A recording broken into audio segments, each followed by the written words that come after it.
Hello friends. Haryana JBT के math का ये पेपर है जिसमें मुख्य मुख्य क्वेश्चनों का समावेश किया गया है।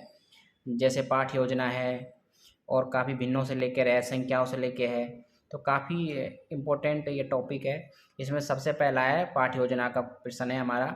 पाठ योजना का 8 नंबर का एक प्रश्न आएगा और इसको आसान तरीके से आप बना सकते हो। ये फॉर्मेट आपको याद होना चाहिए। कोई भी प्रश्न आए आपको इस तरह से फॉर्मेट बना देना है, आपके 8 नंबर पूरे आ जाएंगे। तो पाठ योजना सबसे पहले यहाँ पर लिखेंगे, पाठ योजना ऊपर लिख देंगे।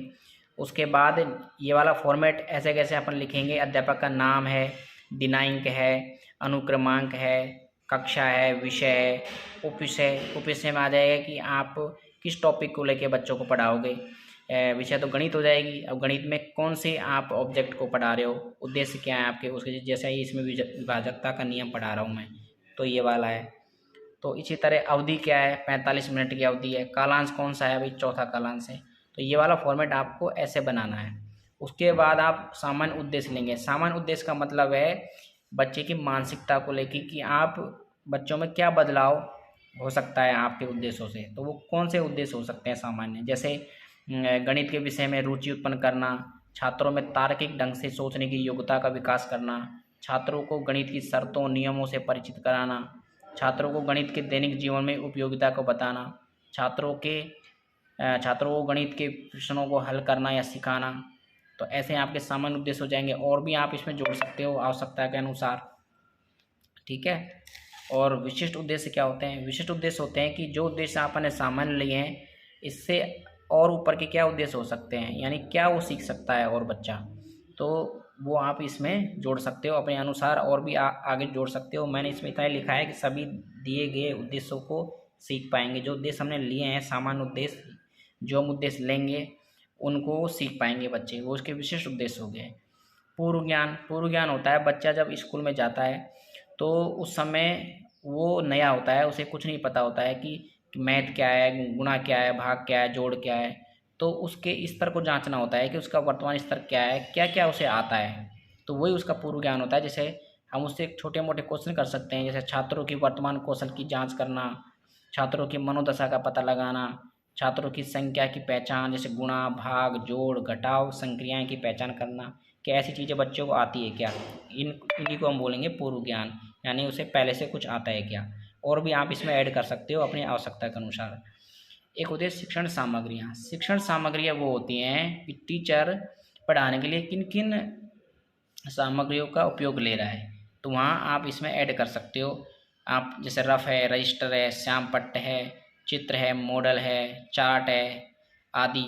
यदि आप डिजिटल रूप से बच्चों को पढ़ा रहे हो तो डिजिटल बोर्ड है। और भी इसमें आप ऐड कर सकते हो अपनी सामग्री की आवश्यकता के अनुसार, ठीक है। इसके बाद आएगा आपका प्रोसेस, पढ़ाने का क्या प्रोसेस होगा, आप किन किन बिंदुओं को लेके बात करोगे। तो ये फॉर्मेट आपको अच्छे से याद होना चाहिए। सबसे पहला जो कॉलम होगा हमारा शिक्षण बिंदु का होगा, फिर टीचर्स एक्टिविटी का होगा, यानी अध्यापक की गणितीय जो विधि है, जो जो गतिविधि है अध्यापक की, उसको लेके होगा। अगला होगा छात्र को उद्देश्य से प्राप्ति को लेकर, और अंत में होगा समीक्षा। तो पहला बिंदु आपको पता होना चाहिए, शिक्षण बिंदु होगा। फिर अध्यापक की गतिविधियाँ होंगी कि अध्यापक कैसे कैसे बच्चों को पढ़ाएगा। छात्र के उद्देश्य होंगे कि जो पढ़ाया है अध्यापक ने उससे छात्र क्या सीख पाएंगे। समीक्षा, बच्चे क्या सीख पाए हैं, कैसे सीखे हैं, तो उनके बारे में इसमें समीक्षा में करेंगे। तो शिक्षण बिंदु हम कोई भी ले सकते हैं, जैसे विभाजन का नियम क्या है, क्या आप सभी जो बच्चे हैं वो 2 से 10 तक पढ़े उनको याद हैं, क्या आप 2.5 सैकड़ा तक संख्या में भाग देना आता है बच्चों को, तो ये वाले ऑब्जेक्ट हैं। 5 और 9 का विभाजन का नियम है। तो ऐसे हमने ऑब्जेक्ट ले लिए। आपके प्रश्न में कोई भी क्वेश्चन, कोई भी ऐसा प्रश्न आए तो आप ऐसे कोई भी ऑब्जेक्ट ले सकते हो अपने आवश्यकता अनुसार, जो पूछे प्रश्न में जो दिया है उसके अनुसार। अब देखो, अब अध्यापक गतिविधि क्या, अध्यापक कैसे पढ़ाएगा। सर्वप्रथम हमारे द्वारा बच्चों को विभाजन क्या होता है ये बताया जाएगा। इसकी पहचान, इसकी परिभाषा क्या होती है ये बताएंगे। बच्चों को 2 से 10 तक पहाड़े याद करना, पहचान सिखाना, सभी बच्चों को भाग की विधि सिखाना एवं 2 संख्या के भागों को करना सिखाना आदि शामिल है। ब्लैक बोर्ड की सहायता से आदि के माध्यम से बच्चों को विभाजन के नियम 2 से 10 तक पहाड़े सिखाना, लिखकर सिखाना, भाग करने के तरीके सिखाना, ये सब शामिल है। अब 5 का और 9 का विभाजन का नियम सिखाएंगे। सिखाने का क्या गतिविधि होंगी, कैसे कैसे सिखाएंगे। जैसे मान लो 5 के विभाजन का नियम है, तो 5 विभाजन क्या होता है, संख्या के अंत में ये 0 या 5 आते हैं तो उसमें क्या होगा, 5 का विभाजन हो जाएगा, ये 5 से संख्या विभाजित हो जाएगी। जैसे मान लो ये संख्या है 9525, अब संख्या का जो अंतिम अंक है वो 5 है, तो इसका मतलब 5 से विभाजित हो जाएगी। 5 विभाजन का मतलब है जिस संख्या के अंत में अंतिम अंक 5 और 0 हो तो वह संख्या 5 से विभाजित हो जाएगी। अगला है हमारा 9 का विभाजन का नियम। 9 का विभाजन क्या होता है, यह संख्या, जैसे मान लो कोई संख्या दे रखी है, उसके सभी अंकों का योग यदि 9 से विभाजन हो रहा है तो वो संख्या भी 9 से विभाज्य हो जाएगी। जैसे मान लो ये संख्या है 9 5 7 7 2 6, ये संख्या है टोटल। इसके सभी अंकों का हम योग करेंगे, जैसे 9 5 7 7 2 और 9, इन सब का योग जो आएगा, मान लो इनका योग आया 36, और 36 में यदि 9 का भाग देंगे तो यदि कट जाता है पूरा पूरा तो इसका मतलब हुआ ये संख्या जो दी हुई है ये 9 से भाज्य है। तो ये गतिविधि है। इसके बाद है छात्र उद्देश्य। जो हमने गतिविधि, जो हमने ऑब्जेक्ट लिए हैं, शिक्षण बिंदु लिए हैं, वो बच्चे सीख पाएँ कि नहीं, कैसे सीख पाएँ, तो वो इसमें आ जाएगा। जैसे सभी बच्चे विभाजन के नियमों को सीख पाएंगे। क्या होगा यदि इन शिक्षणों को लेके सभी बच्चे 2 से और 10 तक के पहाड़े लिखना, बोलना एवं भाग करना सीख पाएंगे। तो ऐसे आप इस तरह से कर सकते हो। 5 का नियम इस तरह से सीख पाएंगे, 9 का नियम ऐसे सीख पाएंगे।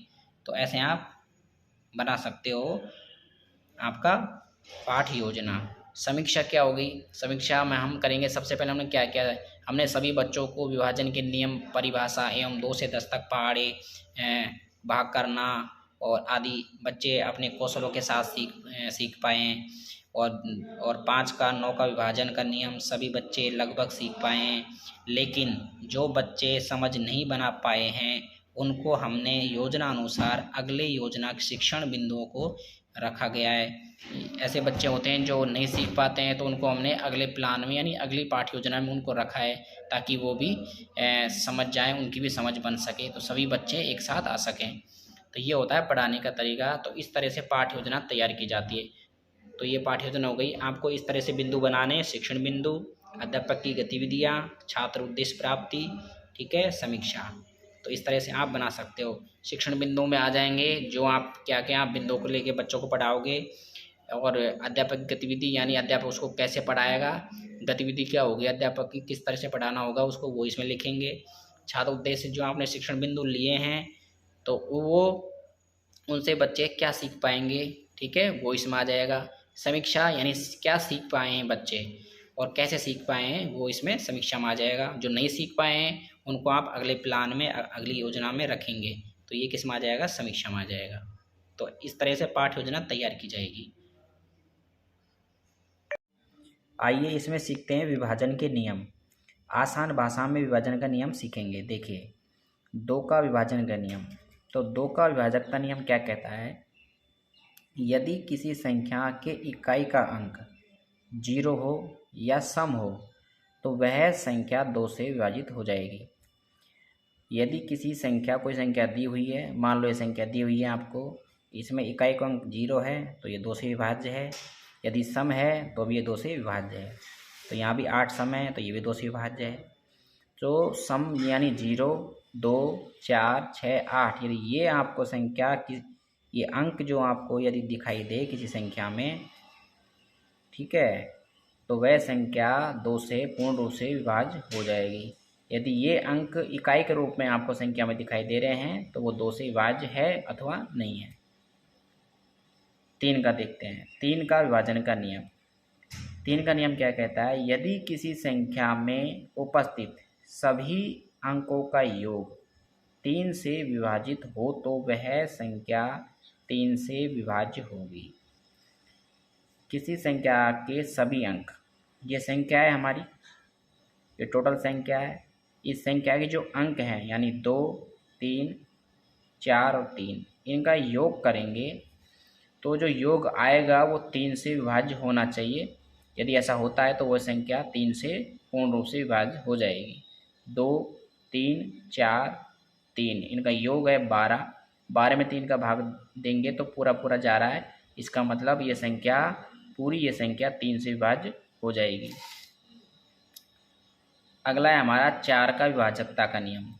यदि किसी संख्या के अंतिम 2 अंक, यदि किसी संख्या के अंतिम 2 अंक इकाई, दहाई, जीरो, यदि ये डबल जीरो आए, सिंगल जीरो नहीं डबल जीरो, इकाई अंक दो अंक इकाई और दहाई, या फिर डबल जीरो हो तो वह संख्या 4 से विभाज्य हो जाएगी। देखिए एग्जाम्पल देखिए, यहाँ डबल जीरो है लास्ट में तो ये 4 से विभाज्य है। यहाँ पर लास्ट में 2 अंक लेंगे यानी 12, तो 12 भी 4 से विभाज्य है। अंतिम के 2 अंक हमें चेक करने हैं, यदि वो अंतिम के 2 अंक में 4 का भाग दे के देखेंगे, यदि वो जा रहा है पूरा पूरा तो इसका मतलब 4 से विभाज्य है, और या फिर ये 2 जीरो आपको दिखाई दे अंतिम में तो भी वो 4 से विभाज्य हो जाएगी। तो ये है नियम 4 का विभाजन का नियम। 5 का विभाजन का नियम देखते हैं। संख्या के अंत में या तो आपको 0 दिखाई दे या 5 हो तो वह संख्या भी 5 से विभाजित हो जाएगी। जैसे मान लो ये संख्या है और इसके अंत में एक 0 है तो मतलब ये 5 से विभाज्य है, और इसमें अंतिम में 5 अंक है तो ये भी 5 से विभाज्य है। देखिए संख्या के अंत में 0 है, यहाँ पे 0 है, यहाँ पे अंतिम में 5 है तो ये भी 5 से विभाज्य है। अब 5 का और 25 का नियम सेम होता है, तो 5 कब आता है, 1 इंटू 5 करेंगे तो 5 आएगा, ऐसे ही 5 इंटू 5 करेंगे तो 25 आएगा, यानी 2 बार हम 2 जोड़ा, यानी एक जोड़ा बन रहा है पूरा, 5 संख्या 2 बार आ रही है 2, तो 25 का नियम ये कहता है कि अंतिम के 2 अंक, अंतिम के 2 अंक यदि 25 से कट रहे हैं, है ना, यदि अंतिम के 2 अंक हैं यदि 25 से कट जाते हैं तो 25 से विभाज्य हो जाएगी वो संख्या। ठीक है, 5 का पद बता ही दिया, अंतिम में 0 हो या फिर 5 हो तो वह संख्या 5 से विभाजित हो जाएगी। अगला है 6 का नियम।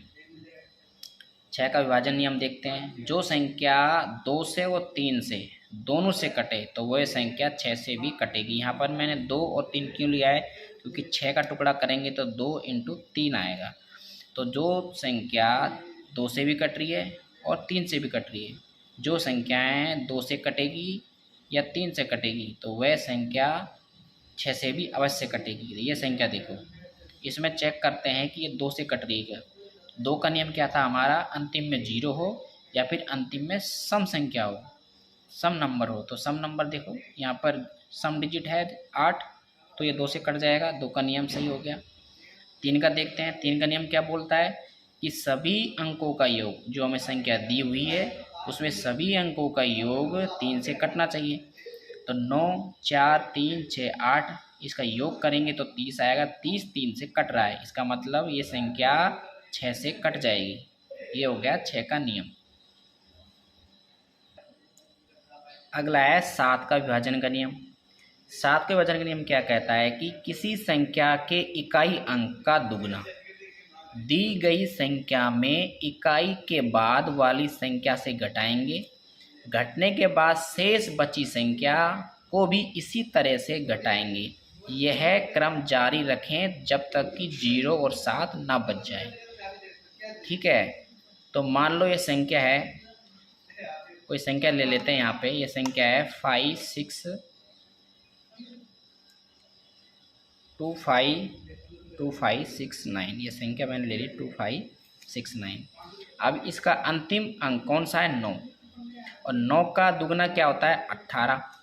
तो 18 हम इसको तो छोड़ देंगे जिसका हमने दुगना किया है और इसमें की घटाएंगे, तो घटाओ, तो घटाने के बाद हमारे पास जो शेष बचेगा वो बचेगा 238।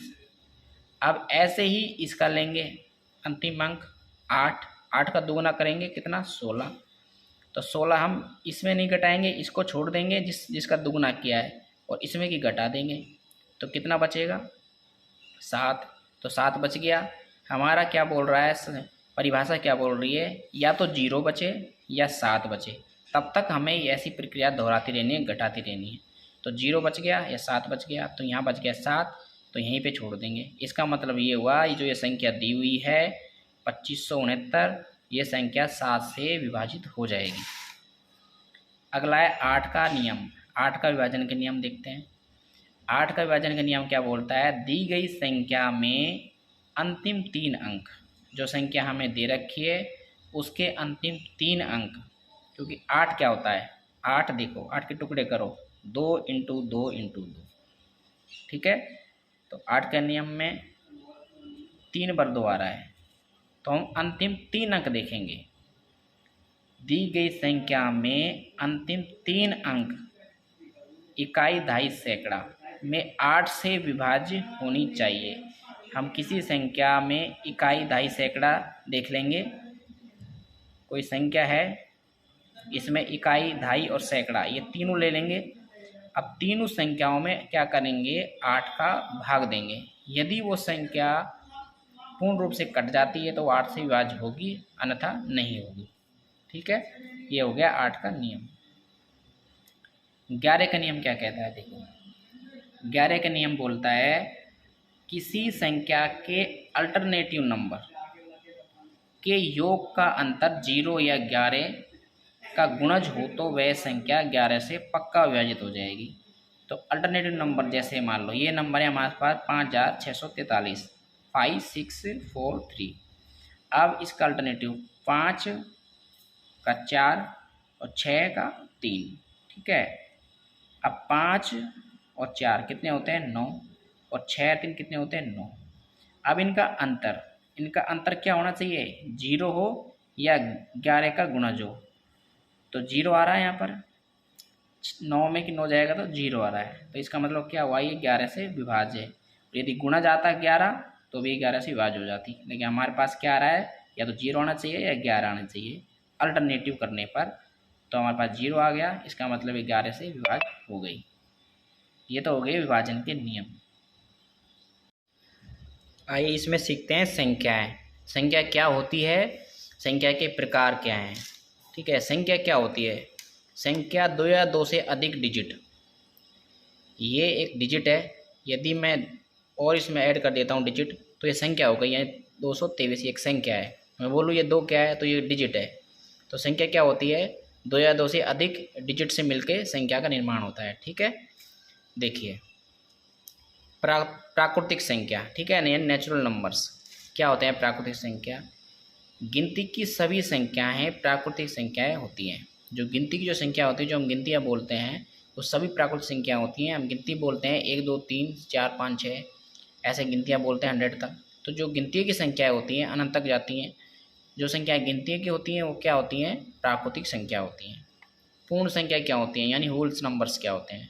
पूर्ण संख्या वो होती हैं जो प्राकृतिक संख्याओं के समूह में अगर हम 0 को भी शामिल कर लेते हैं तो वो पूर्ण संख्या बन जाती हैं। जो 0 1 2 3 4 5 6, ठीक है ना, आगे तक ही जाएंगी, तो ये पूर्ण संख्याएं कहलाती हैं।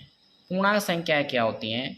पूर्णांक संख्या होती हैं जिनमें धनात्मक और ऋणात्मक का संयोग हो, यानी वो संख्याएं जो धनात्मक और ऋणात्मक दोनों रूप में हो, वो संख्या क्या होती हैं? पूर्णांक संख्या होती हैं। जैसे +1 +2 +3 धनात्मक है, ऋणात्मक में माइनस हो जाएगा, ठीक है ना। और 0 को उदासीन माना गया, जो 0 है वो उदासीन है, ठीक है। अगला है हमारा सम संख्या। सम संख्या क्या होती है? इकाई का सम हो, जैसे 0 2 4 6 8 हो तो वह सम संख्या कहलाती है। जिनका इकाई अंक क्या हो? सम के रूप में हो, वो सभी संख्याएं क्या होती हैं? सम संख्याएं कहलाती हैं। विषम संख्या ऐसी संख्या जिसमें इकाई का अंक 0 2 4 6 8 ना हो, ठीक है ना। इनको छोड़कर वो सभी संख्याएं क्या होंगी? विषम संख्याएं होंगी। जैसे 443, इसका 3, 991, 981 तो 1 है, ठीक है ना। ये सभी संख्याएं क्या हैं? विषम संख्या है। भाज्य संख्याएं क्या होते हैं? Composite number. भाज्य संख्या जो संख्या स्वयं से और एक से, या तो स्वयं से या फिर एक के अलावा किसी और से भी कट जाए तो वो क्या होगी? भाज्य होगी। जैसे 12 है, 12 स्वयं से भी कट रहा है और 2 से भी कट रहा है, 3 से भी कट रहा है, 4 से भी कट रहा है। तो ये बोल रहा है कि जो संख्या स्वयं से भी कट जाए और उसके अलावा किसी अन्य संख्या से भी कटती हो तो वो संख्याएं भाज्य संख्याएं कहलाती हैं। ठीक है ना। अब अभाज्य संख्याएं क्या होती हैं? ऐसी संख्याएं जो स्वयं और 2 के अलावा किसी और से ना कटे, ठीक है। ये सिर्फ स्वयं से कटेगी। अब जो 2 है, 2 क्या है? 2 स्वयं से कट रहा है और 1 से कट रहा है। हमारी परिभाषा क्या बोल रही है? जो 1 से कटे और स्वयं से कटे, इसके अलावा और किसी अन्य से ना कटे, तो वो संख्या क्या होगी? अभाज्य। 3 है, 3 स्वयं से कट रही है और 1 से कट रही है। 5 5 से कट रहा है और 1 से कट रहा है। 11 11 से कट रहा है और 1 से कट रहा है, ठीक है ना। वो सभी संख्याएं क्या होंगी? अभाज्य होंगी। जैसे 2 3 5 7 11, 9 नहीं होगा, क्योंकि 9 3 से भी कट रहा है और स्वयं से भी कट रहा है और 1 से भी कट रहा है, इसलिए 9 नहीं होगा।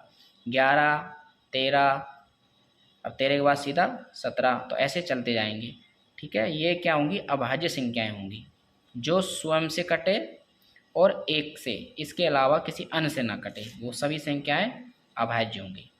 एक होते हैं परिमेय संख्याएं। परिमेय संख्याएं क्या होती हैं? रेशनल नंबर्स क्या होते हैं? रूट के अंदर आने वाली वो सभी संख्याएं जो रूट के बाहर नहीं आ सकती, ऐसी सभी संख्याओं को छोड़कर, जितनी संख्याएं यदि बचती हैं, वो सभी संख्याएं परिमेय संख्या होती हैं। जैसे √4 है। अब √4 में कि 4 को अपन बाहर ला सकते हैं, ठीक है ना, 2 आ जाएगा। तो इनके अलावा जो संख्याएं बचती हैं, वो सभी संख्याएं क्या होती हैं? परिमेय संख्या होती हैं। 2 2 7 54/59 22/7, तो ये सब क्या है? परिमेय संख्या है। अपरिमेय संख्या, रूट के अंदर आने वाली वो सभी संख्याएं जो रूट के बाहर नहीं आ सकती, ठीक है। रूट के आने वाली जो सभी संख्याएं जो रूट के बाहर नहीं आ सकती। अब 2 है, अब 2 को रूट के बाहर नहीं ला सकते, ठीक है ना। 5 को रूट के बाहर नहीं ला सकते, तो ये ऐसी संख्याएं जो होती हैं, उनको बोलते हैं अपरिमेय संख्याएं। देखो महत्वपूर्ण एक ये क्वेश्चन है, पूछा जाता है कि पाई एक अपरिमेय संख्या है, ठीक है ना। पाई एक अपरिमेय संख्या है जिसका मान 22/7 होता है, ओके। और है सहभाज्य संख्या। को प्राइम नंबर। सहभाज्य संख्या क्या होती है? 2 या 2 से अधिक वे संख्याएं जिसमें एक के अतिरिक्त अन्य उभयनिष्ठ गुणनखंड न हो, यानी 2 या 2 से अधिक वो संख्या हैं जिसमें एक के अतिरिक्त अन्य उभयनिष्ठ गुणनखंड न हो, तो वो संख्या क्या होंगी? सहभाज्य संख्या होंगी। जैसे 2 3 7 8 11, तो इनका 2 या 2 से अधिक गुणनखंड एक के अतिरिक्त अन्य उभयनिष्ठ गुणनखंड नहीं कर सकते, ठीक है। तो ये सहभाज्य संख्या हो गई। युग्म संख्या क्या होंगी? युग्म मतलब जोड़ा, जो जोड़े के रूप में होती है। यदि दो अभाज्य संख्या में 2 का अंतर हो, 2 आपको अभाज्य संख्या दे रखी हैं। अब अभाज्य संख्या कौन सी होती है मैं बता चुका हूँ। तो 3 और 5, इनमें अंतर कितना का है? 2 का, तो ये भी क्या है? एक युग्म है, युग्म संख्या है। और 5 और 7 ये भी युग्म है। 11 और 13 ये भी एक युग्म है। यदि मैं बोलूँ 3 और 7, क्या ये युग्म संख्या है? नहीं है, क्योंकि ये संख्या तो अभाज्य संख्या है 3 और 7, लेकिन इनमें जो अंतर है वो 2 का नहीं है, ठीक है, इसलिए ये युग्म संख्या नहीं होगी। युग्म मतलब जोड़े के रूप में हो और उनका अंतर क्या हो? 2 का हो। अभाज्य संख्या हो, जोड़े के रूप में हो और अंतर 2 का हो। अंतर कितने का हो? 2 का हो, तो वह संख्या क्या होंगी? युग्म संख्या होंगी। अगला टॉपिक है भिन्न का, यानी फ्रैक्शन क्या है, भिन्न क्या है, ठीक है। फ्रैक्शन, भिन्न क्या है? देखिए, किसी वस्तु के पूर्ण संख्या के किसी भाग को, कोई वस्तु है, किसी वस्तु के पूर्ण संख्या के किसी भाग को प्रदर्शित करने वाली संख्या को हम भिन्न कहते हैं। कोई पूर्ण वस्तु है 5, और इस 5 में की हमें कुछ भाग को प्रदर्शित करना है 2 को। इसका अर्थ ये हो गया 5 में की 2 वो संख्या है, एक भाग है 5 का 2, ठीक है। हम जैसे नंबर देते हैं कि पूर्ण संख्या 5 है, 5 में कितने अंक आए? यहाँ पे 2 अंक आए। पूर्ण तो कितना हो गया? 5। तो पूर्ण संख्या में कि पूर्ण संख्या जो प्राप्त नंबर थे उसमें कि आपके 2 ही नंबर आए हैं। तो ये इस रूप में जो संख्या होगी वो भिन्न होगी। ठीक है, वही परिभाषा यहाँ पर बोल रही है। पूर्ण संख्या से लिए गए भाग को अंश कहते हैं। जो पूर्ण संख्या का, ये पूर्ण संख्या है 10, इसमें कुछ अंश हमने लिया, 5 लिया, तो ये 5 है वो क्या है, अंश हो गया। पूर्ण संख्या जो 10 है इसका हमने कुछ भाग लिया, 5 लिया है, तो 5 से क्या हो गया, अंश हो गया। और जो बराबर वाला भाग होता है वो क्या होता है, हर होता है। तो ये हर हो गया नीचे वाला 10। तो ये संख्याएं a/b इस रूप में आपको देखने को मिलेंगी, वो क्या होंगी, भिन्न होंगी। ठीक है ना। तो जिन संख्या का a/b से व्यक्त करते हैं उन्हें भिन्न कहते हैं। ऐसी संख्याएं होती हैं जिन्हें हम a/b से इस रूप में यदि लिखते हैं, इस रूप में, तो क्या होगी, भिन्न होगी। ठीक है। अब देखो, a पूर्ण संख्या जैसे 0, 1, 2, 3 आगे चलती जाएंगी। b प्राकृतिक संख्याएं जैसे 1, 2, 3, 4 ऐसे। तो 1/3 ये भिन्न का रूप, 2/3/2, 0/5, 7/4 ये क्या है, भिन्न है। ये भिन्न के रूप में लिखा गया है। अब देखो, भिन्न हमेशा 0 या धनात्मक मान की होती हैं। ठीक है। अब देखो चित्र के द्वारा समझते हैं। जैसे मान लीजिए चित्रानुसार भिन्न 1/4 का हल करें। 1/4 यहाँ हमें आपको दे रखा है। 1/4 का मतलब है 4 यहाँ पर पूर्ण है, पूर्ण भाग तो 4 है, इसका जो भाग है, कुछ अंश है, वो क्या है, 1 है। तो 4 क्या हो गया, बराबर भाग हो गया, यानी हर हो गया, और 1 क्या हो गया, अंश हो गया। तो इसका मतलब ये हुआ, इसको हम चित्र के रूप में यदि दर्शाते हैं तो ये हमारा चित्र का रूप है। मान लो ऐसा हम चित्र बना लेते हैं, उसमें 4 खाने बना लेते हैं। अब 4 खाने हैं क्योंकि पूर्ण रूप 4 है, 1, 2, 3, 4, पूर्ण रूप तो इसका 4 है। 4 में की कितना भाग है जो लिया गया है, 1 भाग लिया गया है। तो 1 भाग इसमें कि हम इसको कलर कर देंगे, भर देंगे, तो 1 भाग लिया गया है। ठीक है। तो ये इसका भिन्न का चित्रानुसार हल हो गया। तो यहाँ 4 में से 1 भाग छायांकित है। छायांकित भाग कौन सा है, 1, और अछायांकित भाग कितना है, अछायांकित भाग कितना हो गया, 3। छायांकित भाग 4, अछायांकित 3 भाग हो गया। तो ये चित्र के रूप में प्रदर्शित हो गया। यदि ऐसा सवाल आता है तो आप ऐसे हल कर सकते हैं। अगला है हमारा दूसरा सवाल, देखते हो 3/4 और 7/8 को चित्र द्वारा समझाओ। देखो ये भी ऐसा ही है। 3/4 यानी हर कितना है, 4, उसका भाग कितना हो गया, 3 यानी अंश। तो ये पूर्ण संख्या हो गई, ये इसका भाग हो गया। तो 4 जो हमारे पास जो पूर्ण संख्या है, पूर्ण भाग है, उसमें की 3 भाग क्या है, छायांकित है। तो छायांकित हो गया 3 भाग, अछायांकित हो गया 1 भाग। ऐसे ही इसका 8 है, 1, 2, 3, 4, 5, 6, 7, 8 ऐसा हमने चित्र बना लिया। इसमें कि 7 भाग छायांकित है और 1 भाग अछायांकित है। तो इस तरह से हम इसको हल कर सकते हैं। अगला आपसे पूछा जा सकता है भिन्नों के प्रकार। तो भिन्नों के प्रकार कितने होते हैं, देखिए, एक तो साधारण भिन्न होती हैं, दशमलव भिन्न होती है, सतत भिन्न होती हैं। हम साधारण भिन्नों के बारे में बात करेंगे। देखिए साधारण भिन्न, जिसमें पहला है हमारा समभिन्न। समभिन्न, समभिन्न क्या होती है, जिस भिन्न में अंश हर से छोटा हो वो समभिन्न कहलाती हैं। ऐसी कोई भिन्न आपको दी रखी हो जिसका अंश क्या है, हर से क्या है, छोटा है। ये 4 है, इसका हर है, और अंश कितना है, 1। इसका अंश है 4 से छोटा है, इसका अंश 5 से छोटा है, इसका अंश 7 से छोटा है, इसका, अब ये वाली जो संख्या है 8 है, ये इसका 4 से बड़ा है, तो ये वाली संख्या नहीं होगी। यानी जिस भिन्न में अंश क्या हो, हर से छोटा हो, अंश क्या हो, हर से छोटा हो। तो यहाँ पर जो अंश 1 है वो हर से क्या है, छोटा है। यहाँ पर अंश 2 है वो हर से क्या है, छोटा है। यहाँ पर अंश 3 है वो हर से क्या है, छोटा है। तो ऐसी भिन्नें समभिन्न कहलाती हैं। ठीक है ना। अगली है विषम भिन्न।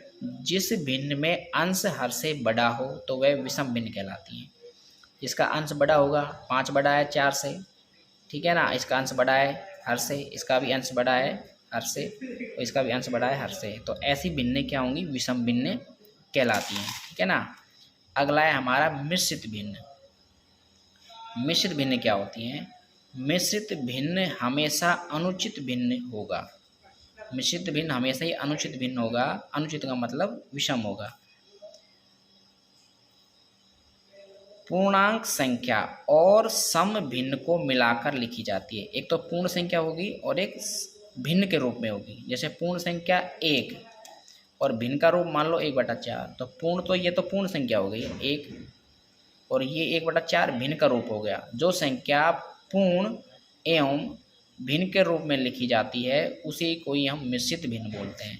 यहाँ पर देखो 1 सही 1/4, तो एक तो क्या पूर्ण संख्या है और यहाँ पर 1/4 है भिन्न के रूप में है। तो ऐसी आपको यदि दिखाई दे इस तरह का तो वो क्या होगी, मिश्रित भिन्न होगी। ठीक है ना। अब जैसे 5/4 एक मिश्रित भिन्न है, इसको हम तोड़ेंगे तो एक सही 1/4 आएगा।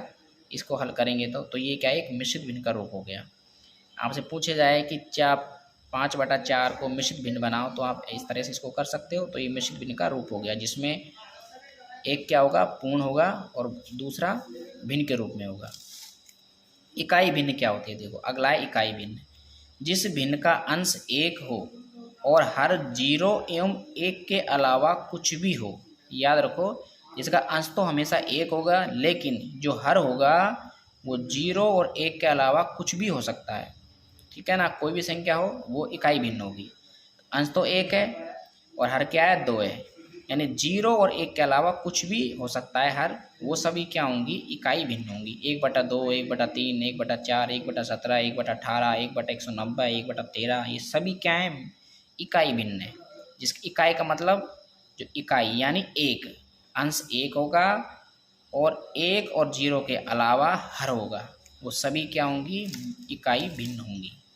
व्यतक्रम भिन्न, व्यतक्रम का मतलब क्या होता है, उल्टा। जैसे मान लो ये संख्या, आपको ये संख्या दे रखी है 2/3, ये एक भिन्न है, इस भिन्न को व्यतक्रम भिन्न में बदलिए तो व्यतक्रम क्या होगा, 3/2 हो जाएगा। तो ये इसका क्या हो गया, व्यतक्रम हो गया, उल्टा हो गया। ठीक है।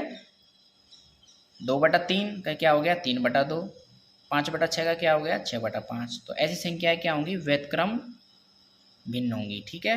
जैसे 2/3, फिर उसके नीचे 5/6, इनको हम ऊपर लेके जाएंगे तो इस तरह का बनेगा। ठीक है। तो व्यतक्रम यानी उल्टा कर देना उन भिन्नों को। ठीक है। तो ऐसी भिन्नें क्या होंगी, व्यतक्रम भिन्न कहलाती हैं। ठीक है। जब दो भिन्नों में एक का अंश दूसरी का हर हो जाता है। परिभाषा क्या है इसकी, जब दो भिन्न आपको दे रखी हो, आपको ये भिन्न दे रखी है, ये दो भिन्न, एक भिन्न ये और एक भिन्न ये, इसमें क्या है, जब एक का तो अंश और दूसरी का हर हो जाता है तथा एक का हर दूसरी का अंश हो जाता है, तो वो क्या हो जाएंगी, व्यतक्रम भिन्न हो जाएगी।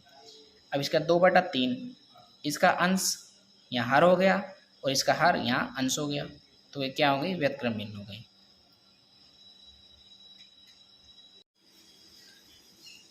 एक क्वेश्चन ऐसा पूछा जाएगा जिसमें बारंबारता सारणी और दंड आरेख के बारे में आपसे पूछेगा। ऐसा क्वेश्चन दिया होगा, इस क्वेश्चन को आसानी से हल करना सीखेंगे। बारंबारता सारणी, इस तरह से बारंबारता सारणी बनाई जाएगी। ठीक है। तो इसमें क्वेश्चन देखते हैं, किसी कक्षा के विद्यार्थियों के प्राप्तांकों का वर्गीकरण करो एवं बारंबारता सारणी और दंडारेख बनाओ। ये बच्चों के प्राप्तांक दे रखे हैं। ऐसा होगा जिसमें जो प्राप्तांक हैं, अब देखिए ये सारणी है इस तरीके से। सबसे पहले हम प्राप्तांक अंक लिखेंगे, फिर मिलान पद चिन्ह लिखेंगे, उसके बाद बारंबारता यानी छात्रों की संख्या लिखी जाएगी। अब देखिए, अब इसमें 0 से 5, 5 से 10, 10 से 15, 15 से 20, इस तरह से हम इसको ले लेंगे 45 से 50 तक। अब 45 से 50 लास्ट तक क्यों लिया है मैंने, क्योंकि यहाँ पर आपको सबसे ज़्यादा अंक जो आ रहे हैं यानी 49, लास्ट अंक है 49 है, सबसे ज़्यादा 49 दे रखा है, इसके ज़्यादा कोई अंक नहीं है, इसलिए मैंने यहाँ पर लास्ट 45 से 50 लिया है। ठीक है। अब देखो इस तरह के आप सारणी बना लोगे, प्राप्तांक अंक वर्गाकार, एक फॉर्मेट ऐसा बना लोगे, एक कॉलम ऐसा बना लेना मिलान पद चिन्ह वाला, और एक कॉलम बारंबारता छात्रों की संख्या वाला, ऐसा बना लेना। ठीक है। एक इसमें ध्यान रखने की बात यह है, यदि मान लो किसी बच्चे के 0 से 5 के बीच में नंबर आते हैं, यानी 5 अंक आता है, उसके 5 नंबर आ रहे हैं, तो 5 अंक 0 से 5 वाले में जाएंगे या फिर 5 से 10 वाले में जाएंगे, तो अगले वर्गाकार में जाएंगे। ठीक है। इसका ध्यान रखना, यानी 5 किसी के नंबर आते हैं तो अगले वर्गाकार में जाएगा, यानी 5 से 10 वाले में चला जाएगा। तो इसमें आपको उसको लिखना पड़ेगा, ठीक है।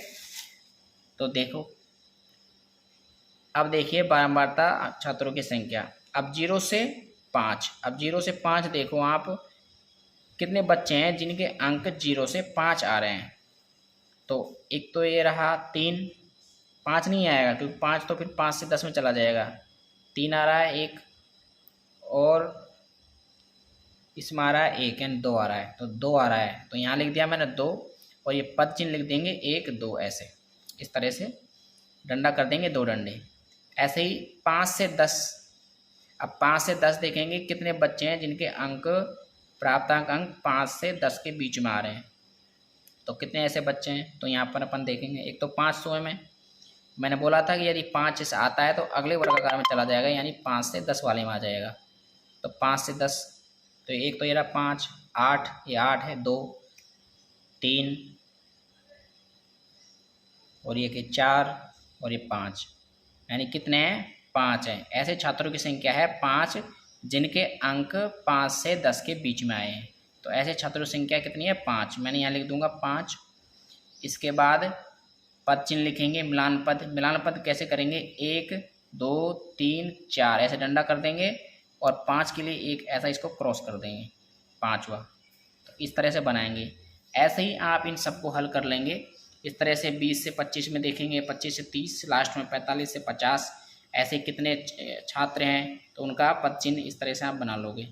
तो इस तरह से इसका आप बारंबारता सारणी बन के तैयार हो जाएगी। ये आपकी बारंबारता सारणी बन के तैयार हो गई, ठीक है। ऐसे आप बारंबारता सारणी बना सकते हो। अगला है हमारा दंडारेख। दंडारेख कैसा बनेगा वो देखते हैं। तो इस तरह से आपका दंडारेख बनाया जाएगा। जो अंक आपके आए हैं, यानी 0 से 5, जो 0 से जो 5 वाले जो स्टूडेंट हैं, जो 0 से 5 जो जिनके अंक आ रहे थे, वो कितने छात्र थे, तो 3 थे। तो मैं इसको यहाँ से 3 तक लेके जाऊँगा और इस तरह से इसको डॉट डॉट करके मिलान कर दूँगा। ऐसे ही 10 से 5 के बीच में कितने स्टूडेंट थे, यानी 5 स्टूडेंट थे, तो 5 पे लेके जाऊँगा और इस तरह से इसको डॉट डॉट को 5 से मिलान कर दूँगा। ऐसे हम सारणी बनाएंगे, इस तरह से ऐसे बनाएंगे।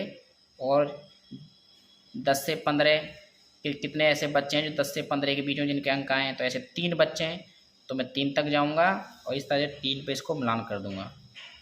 ऐसे ही 15 से 20 में कितने ऐसे बच्चे हैं जिनके नंबर आए हैं, तो ऐसे 4 बच्चे हैं, तो 4 पे जाऊंगा और इस तरह से मिलान कर दूंगा, ठीक है।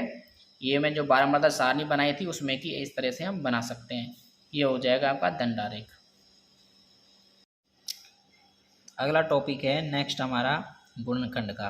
किसी वस्तु को अन्य वस्तुओं के गुणनफल के रूप में तोड़ने की क्रिया को गुणनखंड कहते हैं। मान लो हमारे पास कोई संख्या 12 है। अब 12 को हम कैसे तोड़ सकते हो, 2 × 2 × 3, यानी 2 दूना 4, 4 तिया 12, तो 3 रूप में आप इसको तोड़ सकते हो 12 को। ये इसका क्या हो गया, गुणनखंड हो गया। ऐसे ही आपसे पूछा जाएगा कि 120 का अभाज्य गुणनखंड बताओ, और भी संख्या बड़ी संख्या भी ले लेगा। तो आपको करना सिंपल ही है। सबसे पहले आपको पता होनी चाहिए कि अभाज्य संख्याएं कौन कौन सी होती हैं, जैसे 2, 3, 5, 7, 11, 13, 17 ऐसी अभाज्य संख्याएं हैं। सबसे पहले हम गुणनखंड की प्रक्रिया सबसे छोटी संख्या से करेंगे, ठीक है। डायरेक्ट 3 से गुणनखंड नहीं करेंगे, सबसे पहले 2 से करेंगे। यदि 2 से वो कट रहा है तो 120 देखेंगे, 120 2 से कट रहा है तो 2 से इसमें भाग देंगे, 60 बढ़ जाएगा। ऐसे ही 60 में देखेंगे 2 का जा रहा है तो इसमें 2 का देंगे, 30 बार जा रहा है, 30 में भी 2 का जा रहा है, कितना बचा 15। अब 15 में 2 का नहीं जाएगा, 2 के बाद क्या आएगा 3, तो 3 का देंगे, तो 3 का जा रहा है कितने बार 5 बार। अब 5 में 3 का तो जाएगा नहीं, अब 3 के बाद क्या आ रहा है 5, तो इसमें 5 में किसका देंगे 5 का, तो कितनी बार जाएगा 1 बार। तो ये इसके क्या हो गई, गुणनखंड क्रिया हो गई। इसको हमने तोड़ दिया गुणन के रूप में। अब देखो 120 के कौन कौन से गुणनखंड हुए हैं, किन किन संख्याओं से हुए हैं, 2 से, 1 2 तीसरा और 3 और 5, यानी 1 2 3 4 5, तो इसके 5 टुकड़े किए हैं हमने, ठीक है ना। तो ये हो गया हमारा गुणनखंड। इस तरह से अपन इसको कर सकते हैं। अगला आपसे नेक्स्ट टॉपिक पे पूछा जा सकता है स्थानीय मान और जातीय मान क्या होते हैं। देखो स्थानीय मान क्या होते हैं, किसी संख्या का वह मान जो उसके स्थान के कारण होता है। किसी संख्या जैसे इकाई, दहाई, सैकड़ा, हजार लिखें जिस पर अंक पर लिखा जाएगा वह उसका मान होगा। जैसे मान लो अब जो संख्या उसके स्थान पर है उसी को हम क्या बोलेंगे, स्थानीय मान बोलेंगे। अब मान लीजिए यहाँ पर 9 है ये संख्या, तो ये कौन से स्थान पर, इसको गिनेंगे इधर से, इकाई, दहाई, सैकड़ा, हजार, तो ये हजार पर है, तो किसका हो गया, इसका 9000 हो गया, तो इसका स्थानीय मान हो गया 9000। ठीक है, तो यहाँ 9 का स्थानीय मान बताओ, तो ये हो गया 9000, इकाई, दहाई, सैकड़ा, हजार, यानी 9000। इसी तरह जातीय मान। अब जातीय मान में क्या होता है, जैसे किसी संख्या में जातीय मान स्वयं उस अंक का ही मान होता है। जैसे मान लो ये संख्या है मेरे पास 5962, तो मैं पूछूं आपसे कि 9 का जातीय मान क्या होगा, तो 9 ही होगा। 6 का जातीय मान क्या होगा, तो 6 ही होगा। 2 का क्या होगा, 2 ही होगा। 5 का क्या होगा, 5 ही होगा। तो ये स्वयं उस अंक का ही मान जातीय मान होता है। लेकिन स्थानीय मान में क्या होता है, वो उसकी स्थान को दर्शाता है कि वो संख्या किस स्थान पर है।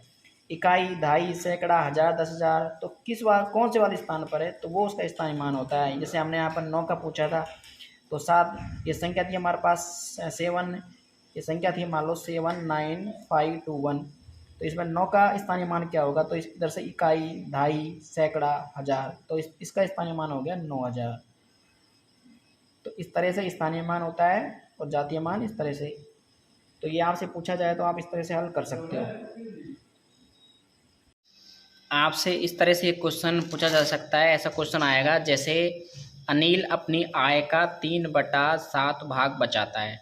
यदि उसकी आय 9,870 रुपये हो तो अनिल मासिक बचत क्या करेगा, यानी उसकी मासिक बचत क्या होगी, ये उससे पूछा जाएगा। तो आय का भाग कितना है, 3/7 है, और आय कितनी है, 9,870 रुपये है।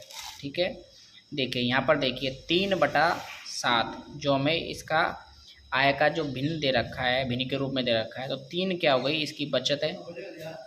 वो पूछ रहा है ना कि आय का 3/7 भाग बचाता है, तो मान लो आय इसकी 7 है और 3 रुपये वो बचाता है, तो 3 यहाँ पर बचत हो गई और 7 यहाँ पर उसकी आय हो गई। और अब यहाँ पर आय कितनी है, 7, और वहाँ पर आय कितनी दे रखी है हमें, 9,870 रुपये।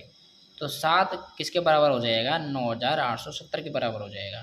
तो 1 की वैल्यू यहाँ निकल के आ जाएगी 1,410 रुपये। ठीक है, अब 1,410 रुपये को हमें क्या पूछ रहा है, वो बचत पूछ रहा है। तो बचत कितनी है हमारी, 3 रुपये। तो 1,410 रुपये को यानी 1,410 रुपये को हम क्या कर देंगे, बचत से गुणा कर देंगे। और बचत हमारे पास कितनी है, 3, क्योंकि 3 है बचत। तो 14 से 10 को या 3 से गुणा करेंगे तो 4,230 रुपये हमारे पास क्या आ जाएगी, बचत आ जाएगी। ठीक है, इस तरह से इसको हल कर सकते हैं। अगला क्वेश्चन है, अगला क्वेश्चन ऐसे पूछ सकता है वो भिन्नों के बारे में कि 2/9, 5/12, 7/18 इन भिन्नों को आरोही क्रम में या अवरोही क्रम में लिखो, ऐसा पूछ सकता है। आरोही क्रम क्या होता है, छोटे से बड़ा की ओर, जब हम छोटे से बड़े की ओर जाते हैं यानी बढ़ते हुए क्रम में, तो क्या हो गया आरोही। अवरोही क्या हो गया, बड़े से छोटे की तरफ। ठीक है, सबसे बड़ा, फिर उससे छोटा, फिर उससे छोटा, फिर उससे छोटा, यानी बड़े से छोटे की तरफ जाएंगे तो क्या हो गया अवरोही। ठीक है, अब आरोही क्रम में पूछा है, इसका आरोही क्रम में करना है हमें। तो एक तरीका तो ये होता है कि आप 9, 12, 18 का एलसीएम ले लो। यानी एलसीएम का मतलब होता है कि ऐसी संख्या, सबसे छोटी ऐसी संख्या जिसमें 18 का, 12 का, 9 का भाग चला जाए, तो वो क्या होगी, इसकी एलसीएम हो जाएगी इन तीनों की। तो ऐसी 36 एक संख्या है जिसमें 18 का भाग जा रहा है, 12 का भी जा रहा है, 9 का भी जा रहा है। अब इनको अपन हल करेंगे, काटेंगे, यानी 8 का भाग, इस तरह से इसको हल करेंगे। तो यहाँ से 9 को भाग देंगे, 9 चौक 36, 4 से गुणा करेंगे, 2 का कितना आ जाएगा 8, ऐसे 12 का कितनी बार जाएगा, 3 बार, 3 से गुणा करेंगे 5 को कितना आ जाएगा 15, ऐसे 18 का 2 बार जाएगा, गुणा करेंगे, फिर 2 से 7 को कितना आ जाएगा 14। तो एलसीएम इस तरह से क्या आ गया, 2/9, 7/18, 5/12। तो इसका क्रम हो गया, सबसे छोटा ये, तो उससे फिर उससे, इस तरह से कर सकते हैं। दूसरा हमारा तरीका है भाग वाला, जैसे 5/12 ये भिन्न के रूप में। तो इसमें 5 में 12 का भाग दे के देखते हैं। तो यहाँ एक 0 उतार लो, इसको 50 कर लो, अब 50 में 12 के भाग देंगे 0.41 आएगा। ऐसे ही इसको 20 कर लो तो क्या आ जाएगा 0.22 आ जाएगा। अब इसको अब जमा लो, आरोही क्रम का पूछा है तो इसको कर लो सबसे। अब इसमें सबसे बड़ा कौन सा हो जाएगा, अब ये हो जाएगा 0.41। 0.41 किसका है, 5/12 का, तो 5/12 पहला आ जाएगा, फिर उसके बाद 7/18 आ जाएगा, फिर 2/9 आ जाएगा। तो ऐसे इसको हल कर सकते हो, अवरोही और आरोही क्रम में इस तरह से जमा सकते हो। ये याद रखना, आरोही होता है छोटे से बड़े की ओर और अवरोही होता है बड़े से छोटे की ओर। इस तरह के एग्जाम में क्वेश्चन पूछे जाएंगे आपसे। ऐसा भी क्वेश्चन आ सकता है, आया हुआ है काफ़ी बार ऐसा क्वेश्चन। तो देखो, अनिल अपनी आय का 3/7 भाग बचाता है। यदि उसकी आय 9,870 रुपये हो तो अनिल मासिक बचत क्या करेगा। ऐसा क्वेश्चन आएगा मान लो, तो आप कैसे करोगे। देखो, आय का भाग कितना है उसका, आय 3/7 है, जिसमें कि 7 रुपये मान लो कमाता है और 3 रुपये बचाता है। ठीक है, तो देखो आय का भाग 3/7 और आय कितनी है उसकी 9,870 रुपये, जो हमें प्रश्न में दे रखी है। अब देखो 3/7 में कि मान लो वो 7 रुपये कमा रहा है और 3 रुपये बचा रहा है, तो बचत उसकी 3 रुपये हो गई और आय उसकी 7 रुपये है। तो जो आय है 7 रुपये वो 9,870 के बराबर है, क्योंकि यहाँ पर आय का भाग कितना है 7 और यहाँ पर कितना है 9,870। तो 7 किसके बराबर है, 9,870 के बराबर है।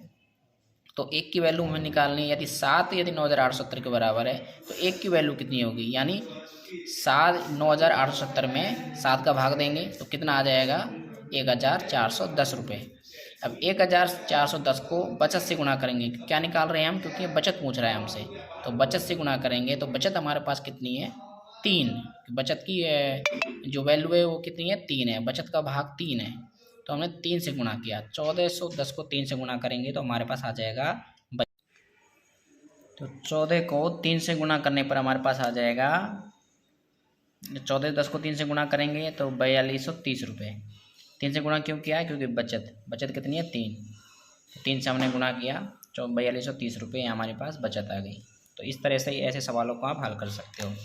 अगला क्वेश्चन आता है भिन्न वाला। भिन्न वाला क्वेश्चन आपको ऐसे पूछ सकता है कि 2/9, 5/12, 7/18 इन भिन्नों का आप आरोही क्रम में जमाओ या फिर अवरोही क्रम में जमाओ।